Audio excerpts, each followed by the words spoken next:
بسم الله الرحمن الرحيم الحمد لله والصلاة والسلام على سيدنا رسول الله وعلى آله وصحبه ومن والاه. We begin inshallah today's class, even though it's towards the end of the course, but this is the heavy stuff. Okay, so this is like the real, this is the suluk. This is what tasawwuf is all about. Which, if you remember back into the introductory clip, I talked about moving from one level of the nafs to another level of the nafs. In other words, how you do tazkiyah of the nafs, how you purify the nafs and you improve it. So he's going to begin in line 255 in this section on the different stages. The first stage is you're the beginning, you're the talib, you're just seeking out the path. That's the first stage. The second stage will be you are the salik, you are now on the journey. So there's before the journey, and then you start the journey. And then we'll talk a little bit about awrad and adhkar. Even if it's not directly in the book, I'll make sure to be able to talk about that. And then I'm just flipping through the Arabic so I can get the title. And then the third stage is sayrul qalbi, how one journeys on the inside. So if you think about those three, of course there are other ways of looking at the different stages. It's not so draconian with what I just said. I mean, that's what's in the book.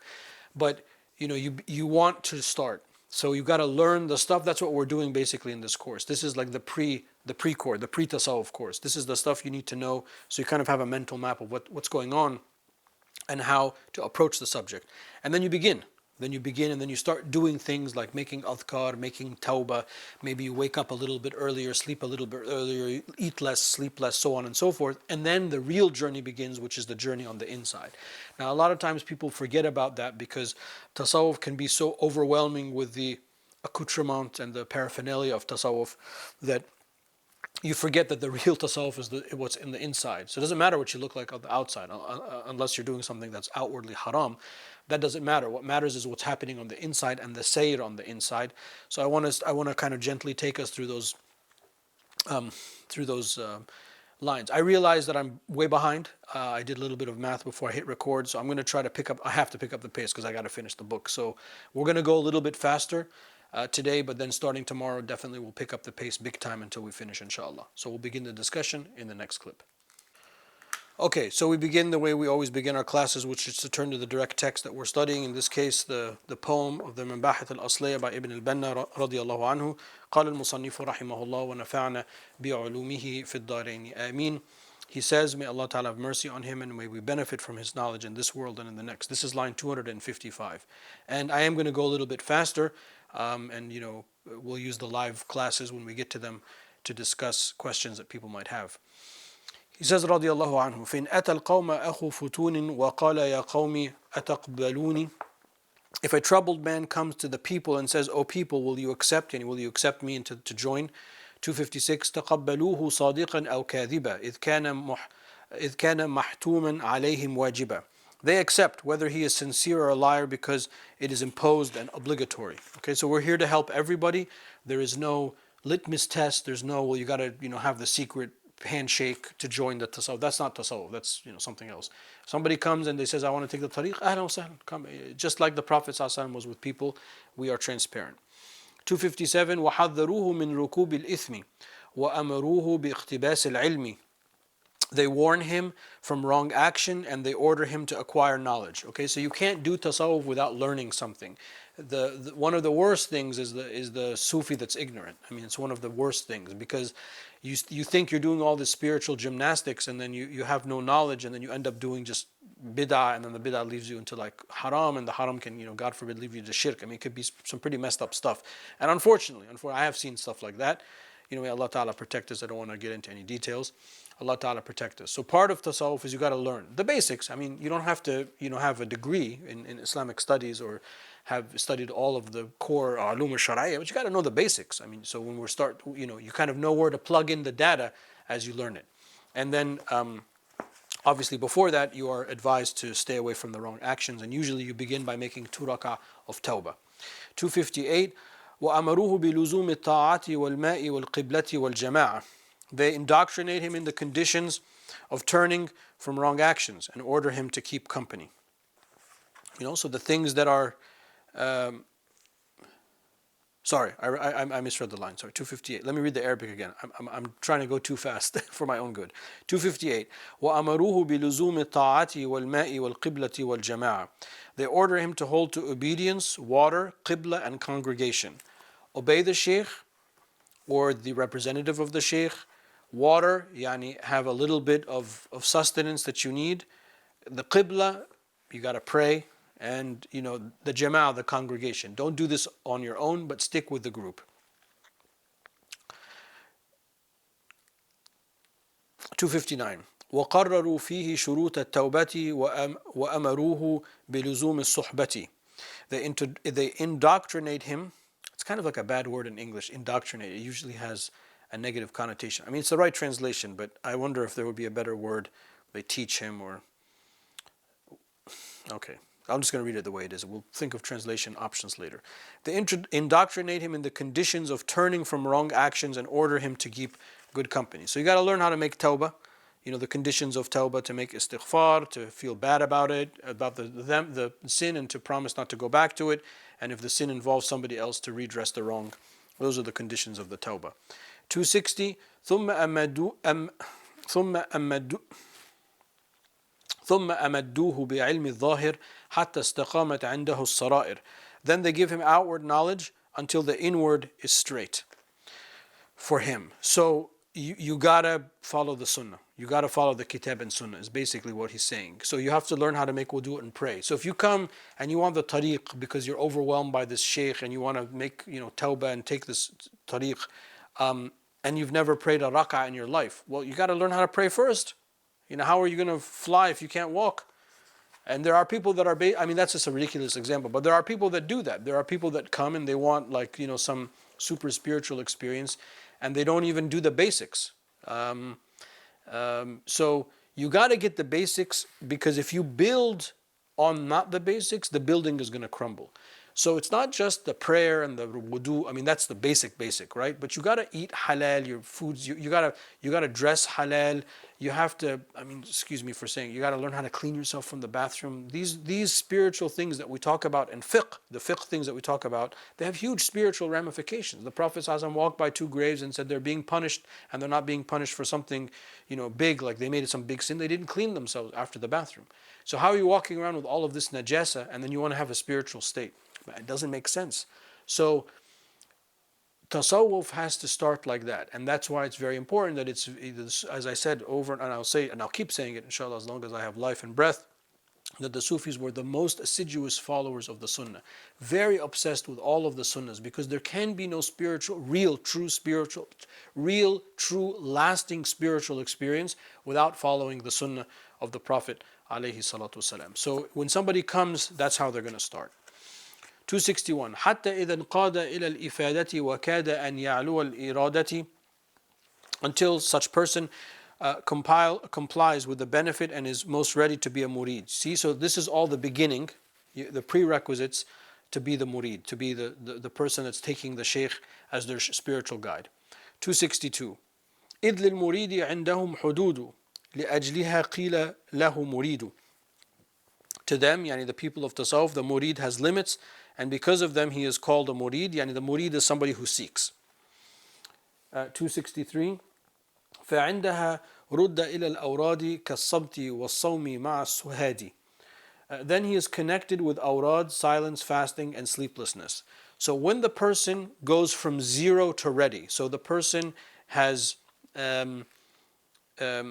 I want to join the tariqah, or I want to meet the sheikh, or I want to take bay'ah with the sheikh. And people say all different things. Bay'ah, I don't know if there's an opportunity for him to talk about it later, but that's a commonly misunderstood concept amongst the Sufis, that is, because bay'ah happens at the end of the tariq, not in the beginning of the tariq. But anyway, we'll talk about that later.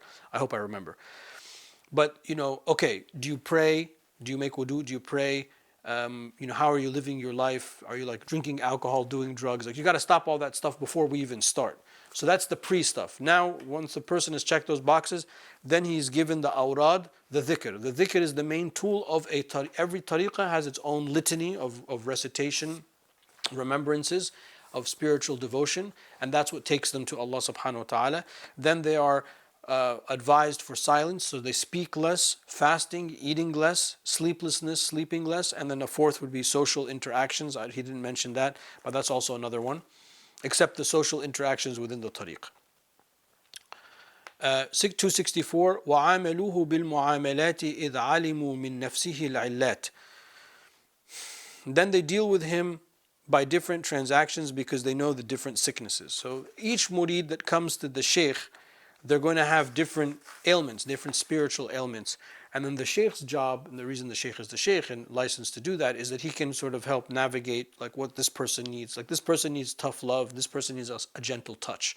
And it's also important that the murids don't judge that because they don't see what the sheikh sees.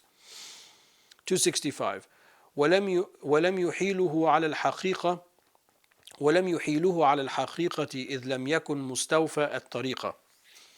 They do not reveal to him the haqiqah because he has not finished the tariqah. So the path, and you're not going to reach that spiritual ecstasy and that spiritual center until you have tread this path of doing the awrad, doing the work, doing the awrad, eating less, sleeping less, speaking less. Speaking less, by the way, also it means social media and social interactions online. That's also part of speech.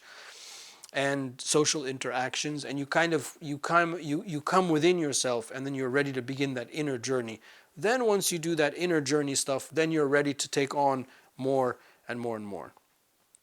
266 لكن أحاله على الأعمال لأجل ما فيها من النوالي. The path they reveal to him actions because of what is in them of presence. So the actual act of the tariq, of the awrad, and doing the less of sleeping, less of food, etc., in that is the present, the spiritual reward comes greatly from that stuff. So we advise those things. 267 إذ الطريق العلم ثم العمل ثم هبات بعدها تؤمل. The path is knowledge, then action, then after that you can expect the gifts. Okay? So the spiritual gifts, if they come, because they might not come the way you want them to come, maybe you're just going to be firm on this act. You has to be knowledge first, then you're going to do the spiritual work second, and then whatever Allah determines after that comes. You shouldn't seek to want anything other than simply what we just mentioned, because that's the importance of tasawwuf, and we'll pick up this discussion in the next clip, inshallah. Okay, in the next verse, which is 268, he kind of jumps. So I want to, in the book that I have in the Arabic commentary, there's a huge 10, 15 pages on adhkar. So maybe this is a good point, just a good place just to pause to talk about that. Each one of us has a nafs, and we know that from the Quran, Allah Ta'ala addresses the nafs of being at different levels and in different kinds. And therefore, we want to move away from the lowest level of the nafs to the highest level of the nafs possible. That movement happens through remembrance, through dhikr. أَلَا بِذِكْرِ اللَّهِ تَطْمَئِنَّ الْقُلُوبِ. It's by the remembrance of Allah subhanahu wa ta'ala that the heart is settled. So Allah tells us that that's the way we do it. The Prophet ﷺ also said, لِكُلِّ شَيْءٍ سَقَالَ وَسَقَالَةِ الْقُلُوبِ ذِكْرُ اللَّهِ. Everything has a polish, and the polish of the hearts is the remembrance of Allah subhanahu wa ta'ala. So therefore, every tariqah that's ever existed, that's a legitimate tariqah, will have a type of litany or adhkar that they give the murid, that you start to recite this, twice a day, 5 times a day, whatever the case may be, and through that you journey to Allah subhanahu wa ta'ala, meaning the journey that's within. Now, each tariqah has its kind of special dhikr or secret sauce of that tariqah. I mean, it's not secret like in the bad sense. It's particular, let's say, particular sauce. But at the same time, there are the adhkar of the sabah and the masa. So the general remembrances of the morning and the evening that the Prophet ﷺ did and indeed left for us as a sunnah. And that's something that everyone should do irrespective of their tariq. So for people that are starting, or if you're a student of the Sharia, you have to have that. If you're a student of the Sharia, you have to have that dhikr, at least the adhkar of the sabah and the masa. And you can read the book of Imam al-Nawawi al-Adhkar, Ahmad al-Zarruq radiallahu anhu, famous Maliki Shadhili, who he just happens to be in my silsila, but he has a wazifa, a litany called Safinatul Najah liman ila Allah iltaja, and it's all just adhkar of the sabah and the masa. So you could just read that because you don't need special permission to recite something that's directly from the sunnah of the Prophet. We have all general permission from the Prophet to do that. So for all of you that are students of knowledge, you have to have something like that as a minimum. And then after that, whatever Allah Ta'ala guides you to vis-a-vis tariq and whatnot, will come later inshallah. That's just your nasib and your rizq will come later. But as a bare minimum, you have to have the adhkar of the sabah and the masa. Okay, 268, we move from now the murid to the inner journey. So he says, rahimahullah, حتى إذا أحكم علم الظاهر وأبصروا القبول فيه ظاهر. Once he has grasped the outward knowledge and they have been seen preparedness in him outwardly, 269, ألقوا إليه من صفات النفس ما كان فيها قبل ذا من لبس. They show him what has been ambiguous until then of the attributes of the self. So once the murid, man or woman, makes tawbah, does all of the 0 to 1 stuff, so they start praying, they start making wudu correct, they're clean in their appearance, they're eating halal, whatever outward haram actions they stop, etc., etc., etc. Then you give them the awrad, and then they're learning the outward knowledge, the basic knowledge that is. So like every tariqah should have like a basic Islam course, by the way, Islamic like literacy course, in which the murids have a basic knowledge of Islam. And usually the mashayikh of that tariq have written books like that. So you have the awrad, you're doing your basic study. You've been doing this for several months, maybe a couple of years. You are firm now. You have made a fundamental vector change in your life. Then you begin the inner journey, and then the shaykh starts teaching you about the inner stuff, the stuff that you're not seeing, about the nafs and how the nafs can be of different categories, etc. 270. فجرعوها أكؤوس المنون وهي تنادي كيف تقتلوني. No, if they deny them, these attributes are 90.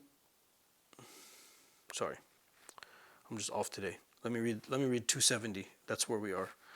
وهي إذا أنكرتها فلتعرف 91 وقيل نيف. They show him what has been ambiguous. I said that, sorry. No, if they deny them, these attributes are 91 and some say more.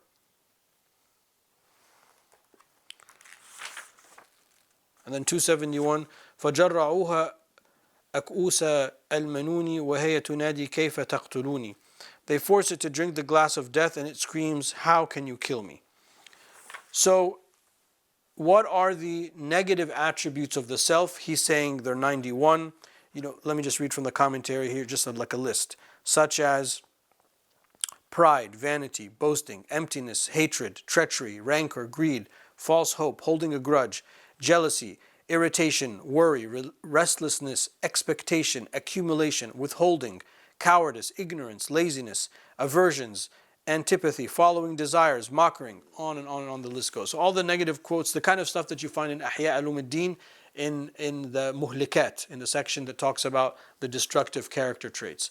So you're going to drink the glass of death that's going to kill those traits, and the lower nafs is going to be, leave me, you're killing me, don't do that, let me be, what's wrong, it's not a big deal, that kind of thing, because your nafs is fighting. That's why it's called a jihad, because the inner self is fighting itself.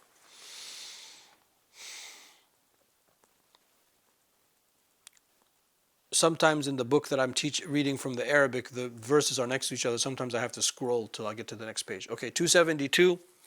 فعندما مالت إلى الزوال أدخل في خلوة الاعتزال. When it leans towards disappearance, he is made to enter the boundaries of seclusion.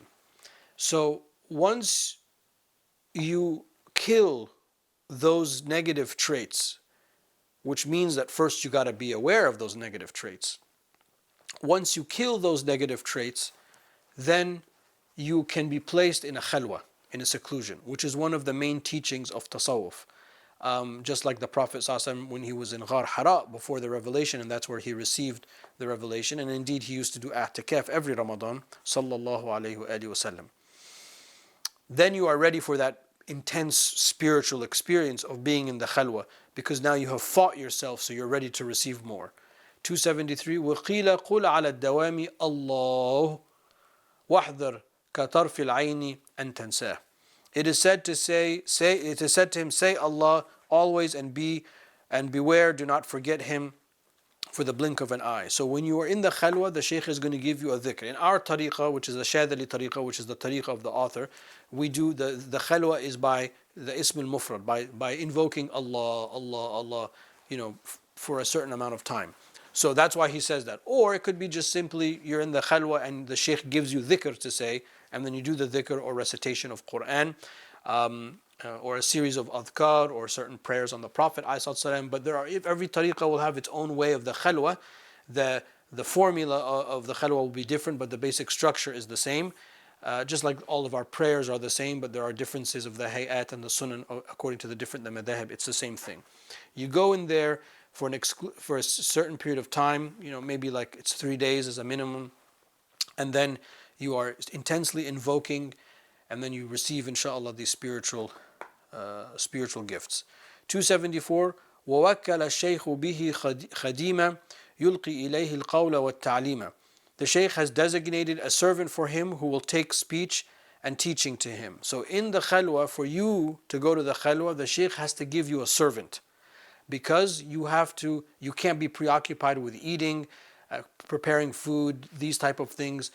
Sometimes the shaykh will make you fast, so then you got to break your fast and have suhoor. So then the khadim, the servant person, which is a great role, of course, because it's a selfless thing, will provide that for you and communicate any teachings that the shaykh wants to give you. Or if you have questions, sometimes you're not allowed to speak, you have to write them down, and then the khadim takes that to the shaykh and comes back to you. That's what he's talking about. 275 وقيل إن تكتم من الأحوال شيئا سلكت سبل الضلال. It is said if you hide some of your states, you will stay off the path. So the khalwa, you have to be transparent with the shaykh. If the khadim comes to you and he says the shaykh is asking, how are you doing? Did you see anything? Did you experience anything? You got to be profess and you got to be transparent, because the shaykh, it's a golden opportunity for the shaykh to guide you, so you're not off the beaten path. The khalwa is a very powerful experience, and as he says, it requires some protocols, let's say is the right word, protocols of somebody to serve you. 276 فليس عند القوم باللبيب من لم يصف شكواه للطبيب. He does not describe his complaint to the doctor. He who does not describe his complaint to the doctor is not considered intelligent amongst the people. So the khalwa is not the time for you to hide what you're feeling, even if you think it's grotesque. You got to profess that to the shaykh so he can give you the instructions of how to trudge through it. And we'll pick up this discussion in the next clip, inshallah. Okay, continuing. I told you guys that this is going to be the heavy stuff. 277. He says, rahimahullah, فَلَمْ يَزَلْ مُسْتَعْمِلًا لِلذِّكْرِ فَيَصْمُتُ اللِّسَانُ وَهُوَ يَجْرِي. He preserves in the dhikr, the tongue stops and the invocation still flows. So when you do dhikr with your tongue, let's say Allah, Allah, Allah, Allah, Allah, Allah, over and over again for hours, eventually the tongue just gets numb. But what ends up happening is your heart is then doing the invocation. So the real dhikr, like a dhikr with a capital, dhal, or a capital DH transliteration, is the dhikr of the heart.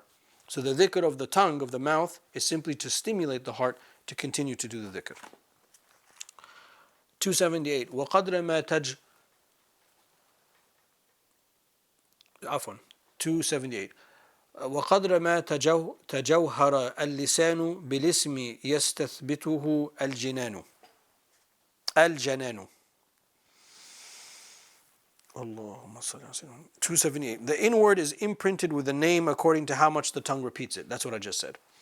279. ثم جرى معناه في الفؤاد جرى الغذاء في جملة الأجساد.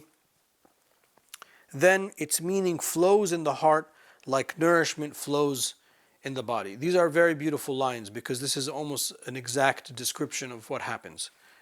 280. فعندها حاذ مرايا القلب لوح الغيوب وهو غير مخبي. Then at that time the tablet of the unseen faces the mirror of the heart, and it is not hidden. It's very hard to talk about these things. Your heart, the tongue does the dhikr that wakes up the heart to do the dhikr, And then the dhikr of the heart it means your whole being is making dhikr. So you almost disappear from your physical body, and you disappear from the time and the space that you're in, and then your entire soul is making the remembrance of Allah subhanahu wa ta'ala, and it moves away the veils, so that the tablet, the lawh, then is imprinting on you, and you see it subconsciously or through your heart, that is, without, nothing is hidden from you. Of course, part of it, not all of it. It's not like you're going to see, you're not a prophet. I mean, slow down. But I mean, that's what he's trying to describe. 281. فأدرك العلوم والمجهولة حيث اقتنى لدركها قبولا. Then he grasped the known and the unknown because he has accumulated a readiness to grasp. So this is the reward of the khalwa, is these ulum. Imam al-Sha'rani, he has a whole book just described on, of course the name of it escapes me, it's one of these rhyming names, but it's about thamarat al-khalwa, the fruits and the sciences that are bestowed upon the murid in khalwa. In the book القواعد الأنوار القدسية في قواعد الصوفية, the book that I mentioned, maybe I mentioned it here, I don't know where I mentioned it, but the first book I studied, Tasawwuf in Arabic, he has a whole section of that as well. And I mean, look guys, I can tell you what the book says, but like this is just something you got to experience. But the point is that when you are ready, that's the key word here, is when you are ready, you will receive whatever you are meant to receive in the khalwa. You can only do that if you're ready. So you can't jump that's what I want. Because we were all like that when we were young. Maulana, please put me in the khalwa, right? You want to fly. It's like, slow down, man. You haven't even studied nahwa and sarf. And you haven't even studied the whole book of fiqh, and slow down. That time will come. When you're ready though, and you do the dhikr as he just describes, then the ulum, what is meant for you. Not everyone sees the same thing or the same amount of the same thing. So let's say you get a special knowledge of science A. Maybe the science of like the plants and how the plants speak to each other. But you might only get 1.5% of that, and somebody else might get 5.6% of that. So you also have to think like that you're only seeing some of it, not all of it. 282. حتى إذا جاء لطور القلب خُوطب إذ ذاك بكل خطب. Until he comes to the mountain of the heart, then he will be addressed by every discourse. So your heart is just light and transparent, and you are able to receive. 283. فقيل لو عرفتني بكوني قيل إذن فاخلع نعال الكون. It will be said to him, if you know me by my existence, then take off the sandals of the cosmos. This is a riff off of the verse of the Quran, فَخْلَعْ نَعْلَيْكَ فَإِنَّكَ بِالْوَادِ الْمُقَدَّسِ طُوَى. When Allah Ta'ala speaks to Sayyidina Musa alayhi salam to take off his sandals, because you are now in this special sacred place. So take off he's saying, if you know me, Allah says in the Khalwa, if you know me by my creation, then leave the creation and only know me. Forget about the crutch that you needed to know me by, know me for me. And of course, in this we are reminded that the Prophet ﷺ was not asked to remove his sandals in the Isra and Ma'raj. And Hasan al-Basri, or Hasan al-Bisri, radiallahu anhu, he has a beautiful line of poetry when he would describe Rasulullah ﷺ and mentioned his blessed sandal, an-Na'l al-Sharif. He would say, Na'lun وَكَانَ يَلْبِسُ نَعْلًا نَعْلُ بِذِكْرِهِ. He used to wear, alayhi salatu wasalam, a sandal, na'lun, he used to wear na'la, bin mansub, he used to wear the sandals. Nahnu na'lu, we are raised, it's the same structure of the word, we are raised in rank by the mention of the sandals of the Prophet ﷺ, means of Sayyidina Muhammad ﷺ, because he was not asked to take it off. And that's why the sandal, or the shape of the sandal, or the outline of the shape of the sandal of the Prophet ﷺ is something that we wear for barakah, and sometimes we put it on the top of our hats, so that it's like a sign that it's on top of we are underneath the sandals of Rasulullah ﷺ. That's just a little tangent. Okay, 284. Allah. Now he's going to talk about fana, he's going to talk about annihilation. ثم فنى عن رؤية العوالم ولم يرى في الكون غير العالم.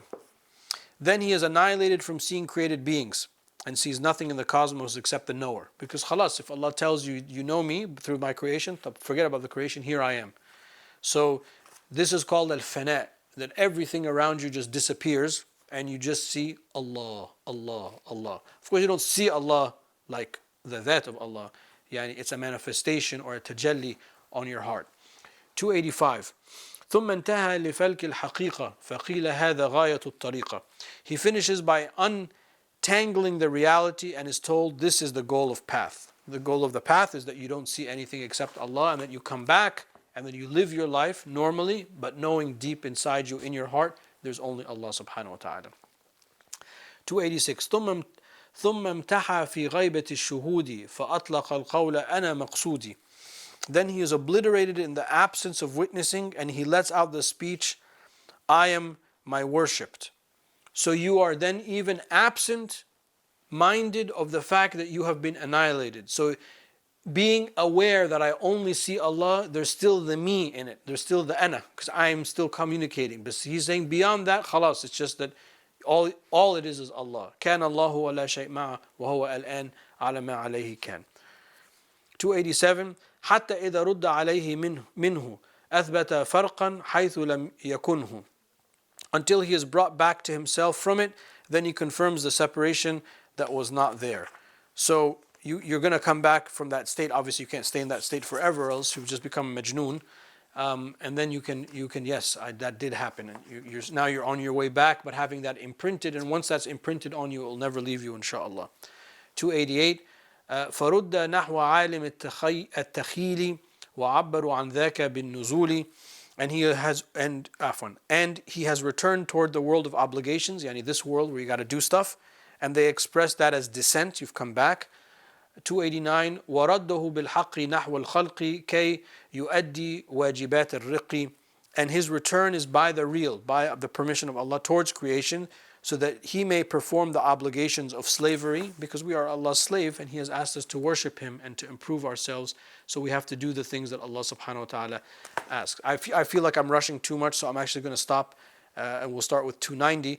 But basically what he's saying is that you're going to go into this intense experience only when you are ready. So the Shaykh takes you through that journey of the 0 to 1, and then now you're a talib, and now you have the inner journey. He starts talking about the inner journey. Then when you're ready, you go to the khalwa, and then when you're in the khalwa, you disassociate yourself just for a moment from everything that's around you, and you see and you experience Allah, Allah, Allah. And then you come back, because you have to come back, because the Prophet ﷺ came back, and then you come back to the dunya and you carry out your obligations. That's basically a summary of what he talked about. Of course, it's overwhelming to even when I teach it, I'm overwhelmed with feeling right now. And we hope that inshallah we all get a taste of that, and there will be more to come in the other lectures. Wallahu ta'ala a'la wa a'lam wa sallallahu ala sayyidina wa maulana Muhammad wa ala alihi wa sahbihi wa sallam. All right, this was probably the heaviest class I've had to teach at all in the entire university of everything that we taught so far, which is the journey to Allah subhanahu wa ta'ala, and then the fana, the annihilation, and then coming back from that. So we talked about, I call it 0 to 1, which is like the pre-stuff. So somebody comes to the shaykh and wants to take the tariq. Ahlan wa sahlan. Okay, but do you pray? Do you know how to pray? Do you know how to wash before prayer? You got to do the basic stuff first. And then once the person is doing that, then we give them basic instruction, kind of like Islam 101. And then we give them the awrad. Okay, here's the dhikr, stick with the dhikr, and here, this is the protocol in our tariqah of saying this dhikr. Then once they're firm with that, then the shaykh starts teaching them about the inward stuff. By the way, there's not just the fiqh of the outside stuff, there's the fiqh of the heart. You can't have hatred, you can't backbite, you can't lie, you can't steal, you can't amass wealth, all the 91 things that we just started listed a little bit, I think in the middle clip or maybe the third clip. And then once the murid is used to fighting their lower nafs, used to identifying these issues and combating them and trying to suppress them, then they are ready to go into the seclusion, into the khalwa. And then when you go into the khalwa, every tariq has its own protocol. You are giving a wird or a dhikr of Allah subhanahu wa ta'ala to give, or prayers on the Prophet or something like whatever the case may be.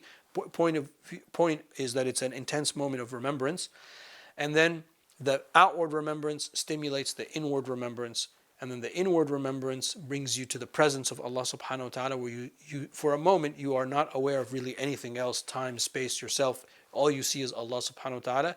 And then once you experience that, then you start the descent, which is to come back and then carry out your normal objective in life, but having known and experienced that experience. So once you experience that, the idea is that you're never, it's the khalwa in the jalwa. So you will always be in a state of khalwa, even when you live your normal life, because you know what that experience is like on the inside. You have experienced the real with a capital R, and inshallah, you won't come back. Yeah, you won't go back, revert to your old ways. That's the idea. So we kind of had to, unfortunately, abruptly stop in the middle of the discussion because there was just not enough time. And we'll pick up the discussion in the next clip. But this is probably the deepest and heaviest part of the course and the poem. And there's much more to come, inshallah. Walhamdulillahi Rabbil Alameen.